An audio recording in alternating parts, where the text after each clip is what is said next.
हॉटेलसारखं मटर पनीर घरच्या घरी अगदी सोप्या पद्धतीने बनवू शकता। काहीही तामझाम नाही, अगदी सोप्या सिंपल पद्धतीने बनवायचं।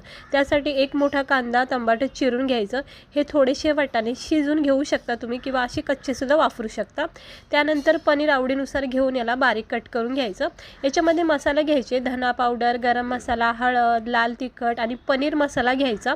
सर्वप्रथम कांदा टमाटर, थोडेसे जिरे, 1-2 मिरच्या टाकून बटरमध्ये किंवा तेलामध्ये चांगलं परतून घ्यायचं।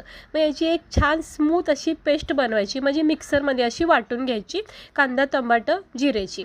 त्यानंतर त्याच कढईमध्ये पनीरचे तुकडे जे आहेत म्हणजे स्लाइस आहेत ते सगळे थोडेसे परतून घ्यायचे हलक्या गॅसवर, हे असे परतून घ्यायचे। त्यानंतर तेल टाकून किंवा बटर टाकून 1 चमचा जिरे, अद्रक लसूणची पेस्ट टाकून थोडं परतून घ्यायचं। मग वाटलेली प्युरी, हे सगळे आपण जे मसाले घेतले ते सगळं टाकून मिक्स करून घ्यायचं। मग याच्यामध्ये कांदा टमाट्याची प्युरी टाकायची आणि पूर्ण मसाल्यामध्ये ही एकजीव करायची। छानपैकी ही ग्रेव्ही तयार होती, अगदी थिकनेस अशी ही ग्रेव्ही तयार होती।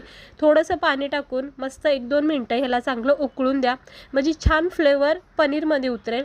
त्यानंतर शिजवलेले वाटाणे किंवा असे कच्चे वाटाणे ह्याच्यामध्ये टाकून मिक्स करायचे। कच्चे वाटाणे असेल तर एक 5-10 मिनटं याला असं स्लो गॅसवर शिजून द्यायचे। वाटाणे नरम सॉफ्ट झाले की त्यामध्ये आपण हे तळलेलं पनीर टाकून मिक्स करायचं।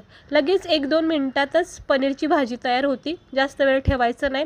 वरून थोडी कोथिंबीर टाकायची, वाटलं तर वरून तुम्ही बटरसुद्धा टाकू शकता।